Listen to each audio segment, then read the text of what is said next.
Hey everybody, Nick here, and today we have a review of this big guy right here. This is the Spyderco Shaman. Or Shaman, I don't care. I say Shaman because it sounds cooler like that. But anyways, this is really kind of neat. This is a brand new design out of Sal Glesser, the founder of Spyderco, former CEO. Now his son is running the thing, but still, he is a great knife designer. This man has forgotten way more about knife design than I have ever known and probably will ever know. And so it's always neat to see something brand new out of the pipe from somebody like him. And so this is relatively new. This first hit the market maybe October of 2017, and it took me a little while. But now that I've carried it actually a lot, way more than I usually do for a review, I think I get it, and I think I like it a lot. But first off, let's do a size comparison. Right here it is against the Spyderco Delica.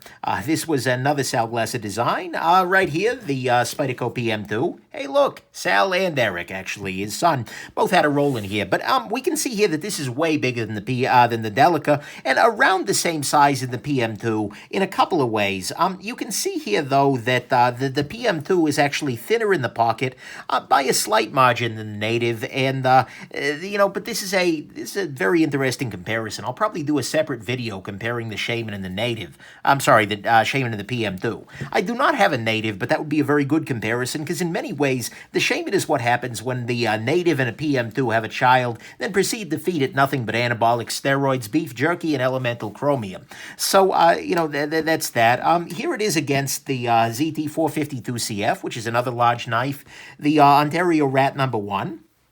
Yet another large knife, and, I think that'll do it for size comparison.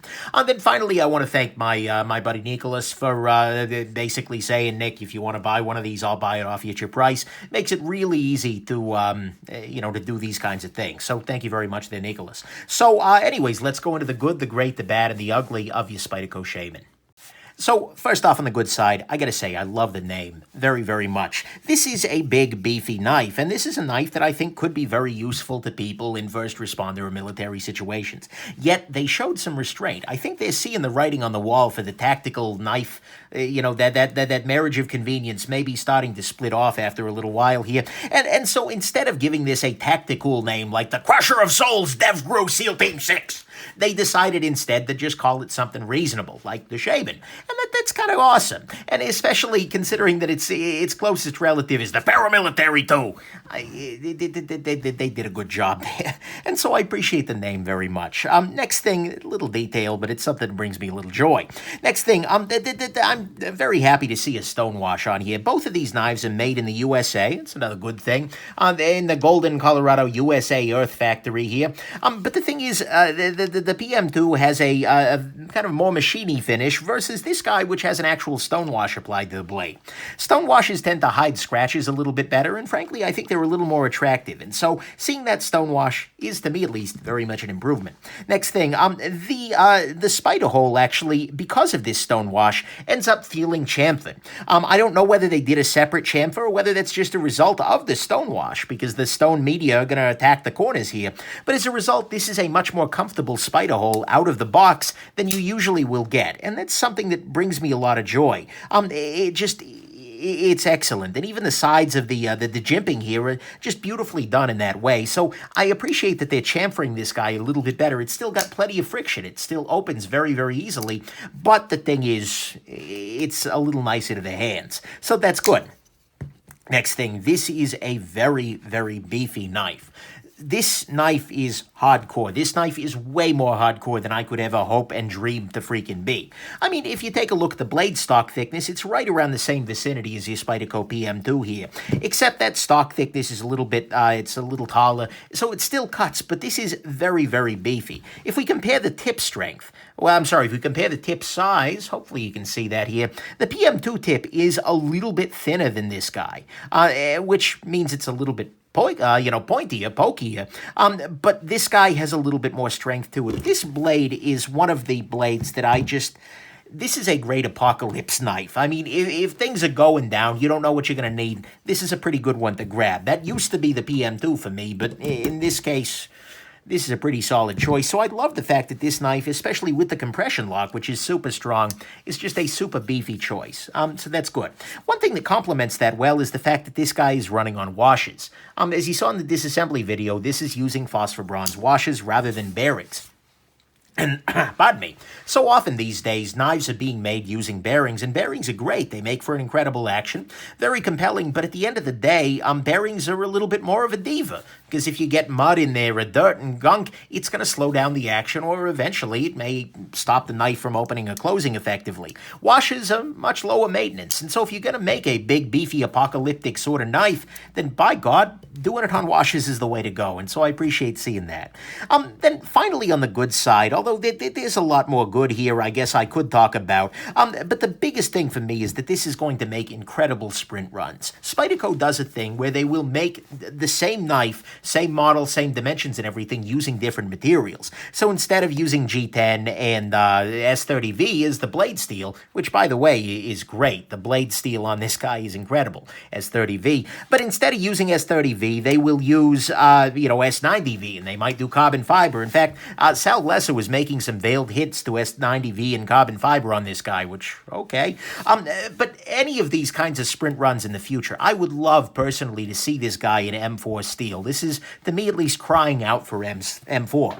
But I love the fact that this is going to be a great host for sprint runs, which is going to be great. And then finally, I might have said the last one was final, but it isn't. The blade on this guy is great, because although it is very beefy, it is a little bit more durable, I think, than the PM2 blade, and it's a little thicker behind the edge. This still cuts. This is a very high-quality cutting tool. There is absolutely no problem cutting with this knife. I use this for food prep. It works fine. Yeah, if you're cutting into something very heavy, this thick blade stock might be a problem, but this is still a very nice cutting tool, in addition to being a very beefy and very hard-use capable sort of knife. And so the blade, to me, is just great. And with S30V as being a great steel, no freaking complaints. So, to me at least, all of that is the good on this guy, is that it has a great blade with good steel. It's going to make some incredible sprint runs. Come on, M4 guys, please. It's on washers. It's very beefy, which is good with the washer thing.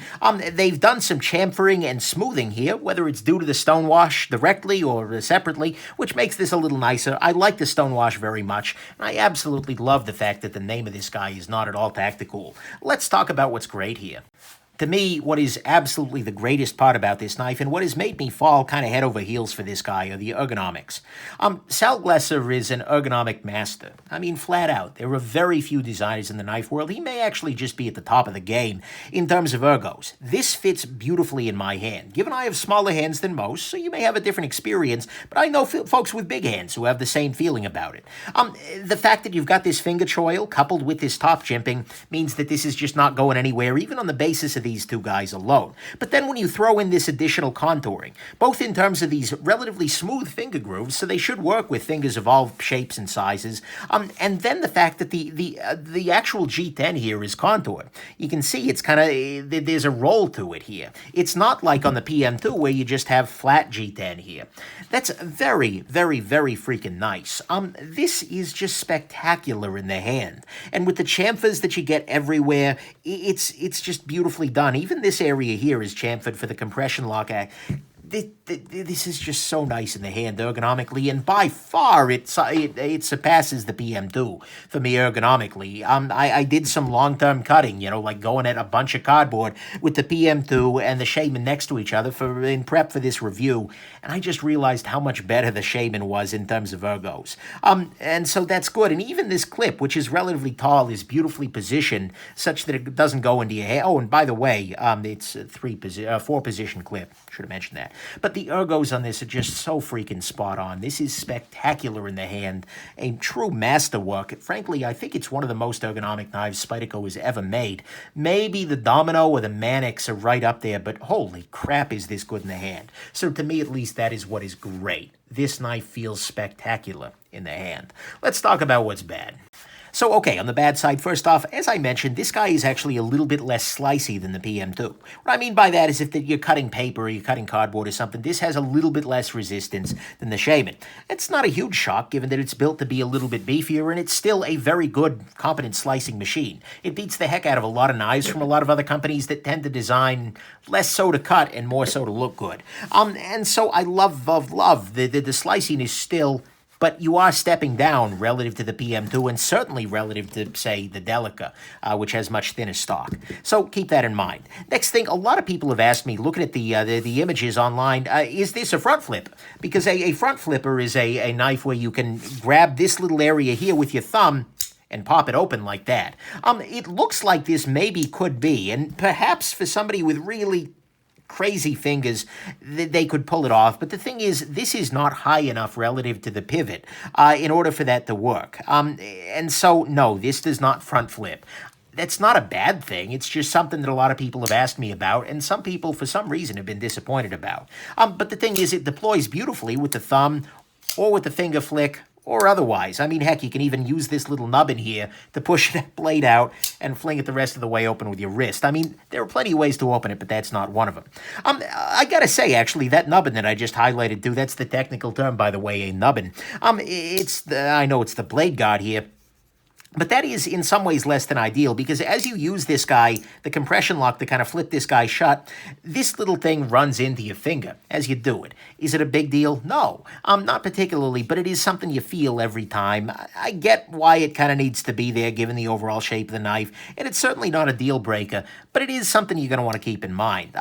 Frankly, I don't know. It doesn't bug me too much, but it is there. Next thing, this guy came to me very sharp inside the liners. The only area that wasn't well chamfered was this area here and then this area here. These internal edges were very, very sharp. And so all I did is I took what did I end up taking? I took some kind of a metal tool. I think I had like a metal triangle or another, and I just kind of dragged it through there and just shaved off a little bit of the G10 and created a little chamfer for myself. This was like 3 minutes worth of work, and now it's perfect, but that was something that I'd like to see addressed. Not a huge deal, though. Then finally, on the bad side, the backspacer is not flush here.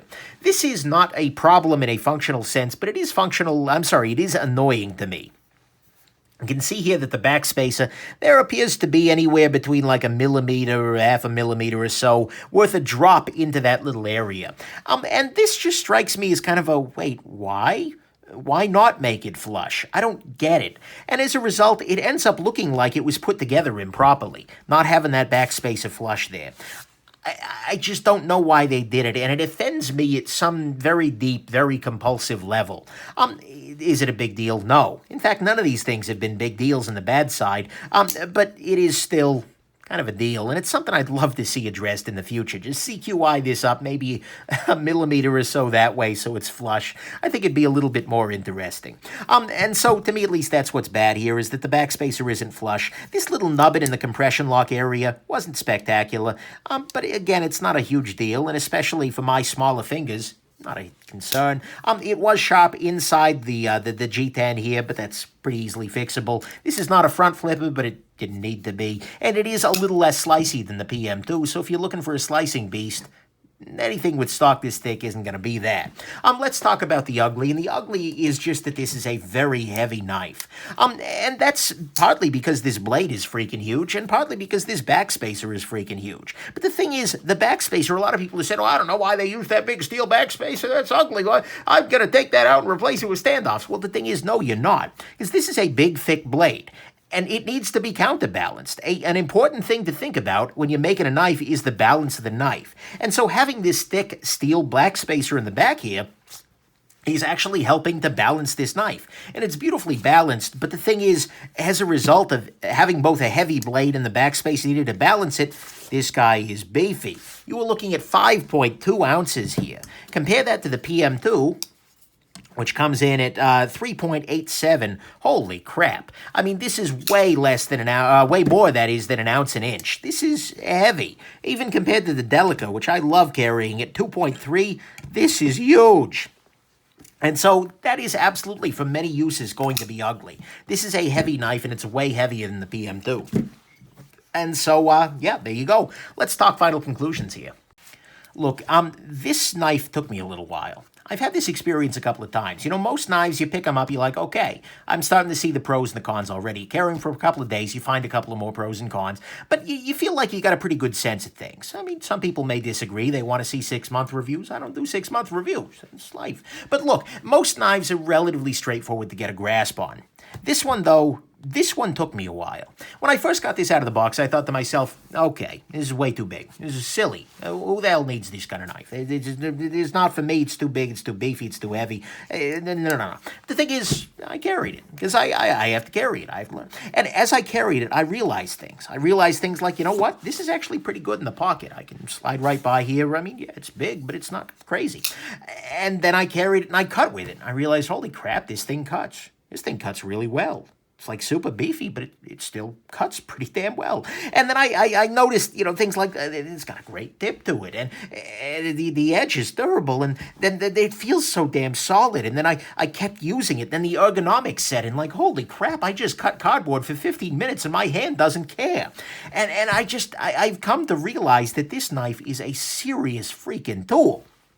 It has everything I want in a hotter, beefier knife, and that's incredible. This is a stellar folder for harder use. And in fact, I would go so far as to say that this is the best harder use folder that has come across my desk. This absolutely bests some of my favorites in the category. To me, I would take this guy over the PM2, the Shaman over the PM2, for the ergonomics alone. Yeah, you're gaining some weight here, but if you want beefy, you might as well go beefy. Better to me than the ZT 562 CF, which is also a great knife, but hard use and bearings is a little bit weird. And this guy just, I don't know, the ergos are just there. To me, this is even better than the Graham Razel, the GMT that I have and that I love. And that's making me ask some real questions, like, that's no longer the best hard-use knife around. Am I keeping this? Anyways, that's beside the point, but this is really, really good, and it is apocalypse ready. If I wake up in the morning, I look out my window, and I see Cthulhu lumbering towards my city in the distance, I know that the world is going to be ended, and I'm going to be plunged into many years of terror. This is probably the knife I'm going to grab. It seems like about as good a tool for that situation as any. Mind you, it's not perfect for every situation, though. It is big. It is heavy. It's not the best slicer ever. And if you're looking to do fine cutting tasks, grab a Delica, grab a Centofonte, grab any number of other things. This is not for that. But for what it is absolutely incredible. And even though it's not a knife that is a Nick Shabazz knife, it's kind of like the 452 in that way. As my buddy Kerry pointed out, it's not like... It's not a Nick knife, but it's good enough that I just don't care. And this is good. In fact, this is great. And in fact, this is a gem. This is a shining freaking gem. And it has grown on me an incredible amount. And it's kind of proof to me, considering that even as I'm filming this review, I'm seeing more details that make this excellent. It's proof to me that Sal Glesser is one of the very best knife makers alive. And this is just more evidence in favor of that. So I like this knife a lot, and the question is not whether I'm going to buy one, because this one goes off to my buddy Nicholas. The question is whether I buy this model or whether I'm waiting around for a Sprint, or whether both happen, let's be real here. But I like it a lot. It's an incredible piece, and I'm really thrilled to see this guy have launched. It's absolutely spectacular. So if you want something beefy, want something beatery, then by God, you should pick up a Shaman. This is really incredible work, and it has absolutely cast a spell on me. Anyways, hope this has been interesting to you and that you have yourselves an absolutely wonderful rest of your day. Bye now.